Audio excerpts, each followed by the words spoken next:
Hello, everyone, and welcome to the sixth episode of Freshman Fundamentals. Today, we're going to talk about my favorite question to ask new students. Do you have a warm up routine?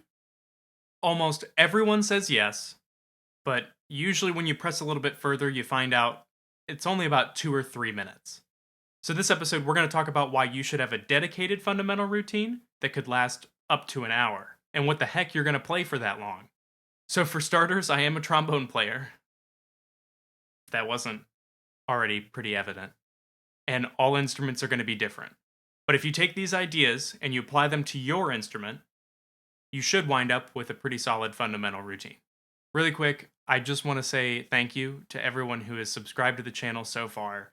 If you haven't yet, please consider subscribing so that you don't miss out on any of the final episodes of Freshman Fundamentals. And if you know someone who you really think could benefit from this series, please share it with them. Hopefully, we can grow a community of musicians who are trying to improve. All right, let's get into the episode.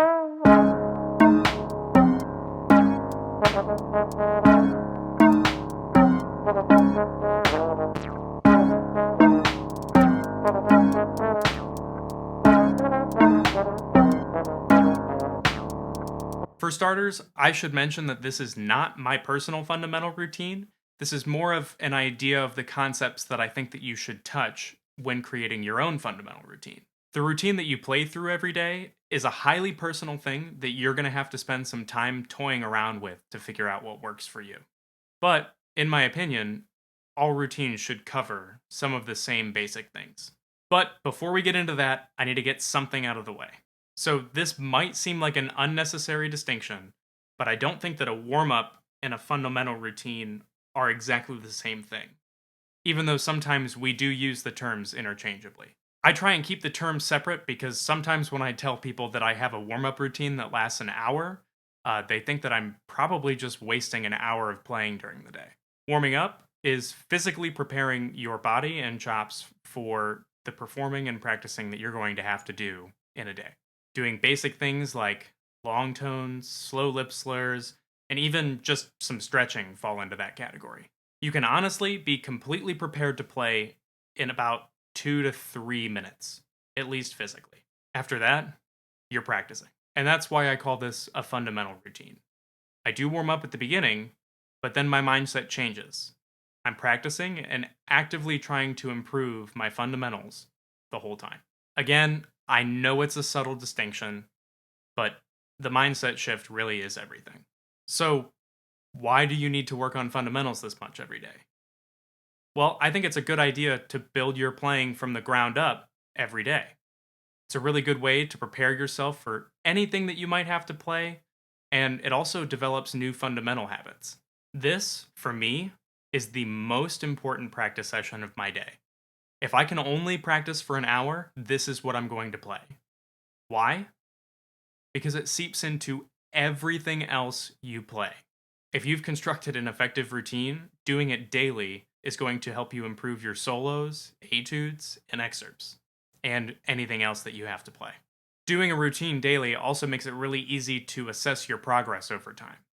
A lot of times we change the things that we're playing from week to week, and it can be kind of hard to see ourselves improving. But hearing your progression on the same set of exercises week after week can be really motivating. So, a routine can be up to an hour long. What do you play for all that time? To answer this question, I've split the exercises into two categories, what I call the classics and then the specifics. To start with, we have the classics. These are the exercises that you're going to pull out every single day.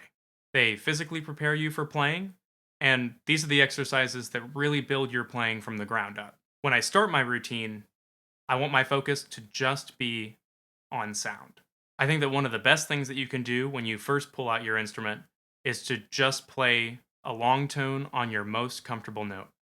On trombone, this might be F or B flat, trumpet, C or G. On a woodwind, I'm not exactly sure, but I would assume that it would just be a note with no keys down. Hold out that note and really try and match the sound concept that's in your head. If you haven't seen my episode on sound concept, I'll make sure that there's a link to it at the end of the video. At this point, we're simply focused on creating a beautiful sound, not getting too much technique involved. From here, I like to apply that and move it into a kind of long tone exercise. There are a range of long tone exercises. You can even simply just hold out the notes of a scale. But often these really simple ones I find not very engaging, and I tend to lose my focus. I like to introduce a little bit of a challenge just to keep my brain engaged, something that makes me use alternate positions or just transpose a very simple melody.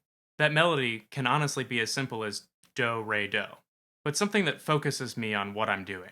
With an exercise like this, play very slowly and live inside your sound.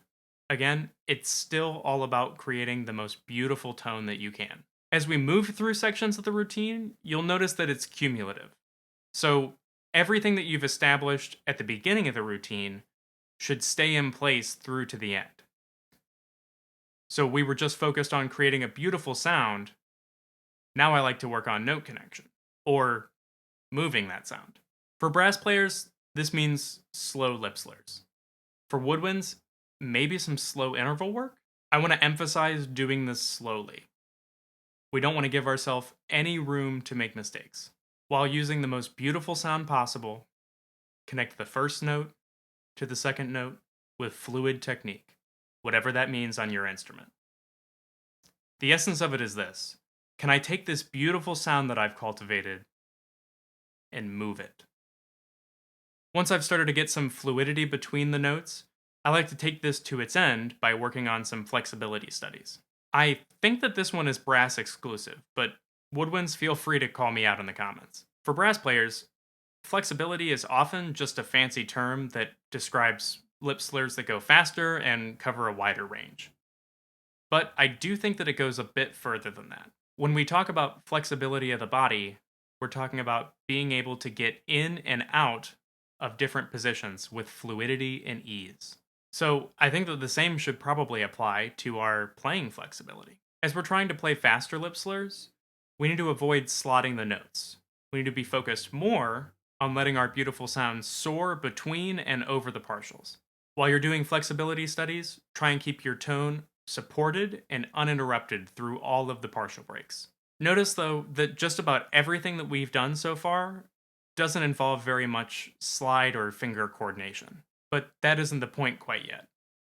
All we're trying to do is gradually build piece by piece our playing. First, we cultivated the sound that we want, and then through the last two sections, we've just focused on getting that sound moving throughout our instrument. After this, I like to focus on articulation. Articulation is what defines the sound of our instrument. It's as important to what we do as musicians as diction is to speech. We use our articulations to give shape to the sound that we have. In this section, I'm not just working on articulating as fast as possible, though that's not a bad thing to work on. I'm focused more on consistency of articulation. Can I make the same articulation time after time after time? Pay attention to the beginnings of your notes and the ends of your notes. Can you make the exact same one 2, 3, 4, 5 times in a row? Then, can you make different articulations?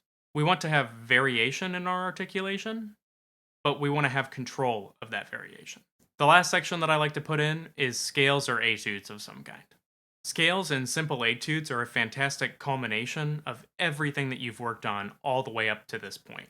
Scales are also a great way to track how your sound changes through the registers of your instrument. Also, within this routine, you're going to have to include some instrument-specific studies.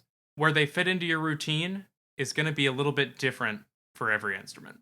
But to figure out what these studies are, ask yourself, what are the quirks of my instrument? I know for a trombone player, the slide is the first thing that comes to mind. So it's always a good idea for me to work on some kind of slide technique exercise during my routine. A good way to tell what the quirks of your instrument are by comparing your playing to a singer. What are the things that make you sound different from a singer? How can you make your playing sound more natural, like a singer's voice? Correcting these differences are your instrument-specific studies. So these are the classics, the essentials to a good fundamental routine. But you can go a bit further than that, into what I call the specifics. This is a much smaller section than the classics. So say that you have a very specific technique that you need to learn for any given piece. You can turn it into an exercise and then add it into your fundamental routine. The beauty of these exercises is that you can usually fit them into one of the classic sections. Just as an example, the first time that I learned the William Tell Overture trombone excerpt, which is a kind of chromatic scale, but not really chromatic, I added it into my articulation section. I took these quick runs and I slowed them down. And then I played every articulation variation that I could think of. So it's kind of like double dipping your fundamental practice with some of the repertoire that you need to learn. Anything that's giving you trouble, you can usually turn into some kind of exercise. I call these ones specifics because they're specifically targeted at a piece of repertoire that you're playing. If one of the classic exercises is fixing the problem for you, you probably don't need to make it into an exercise.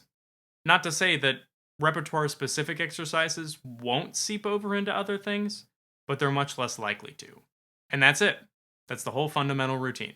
If you've never had a fundamental routine before, give it a try.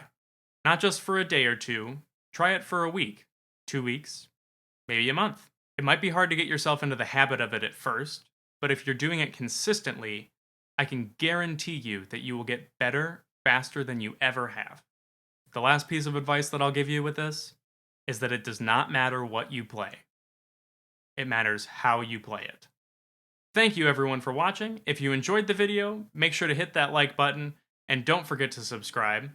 We'll be right back here next Monday with another episode of Freshman Fundamentals.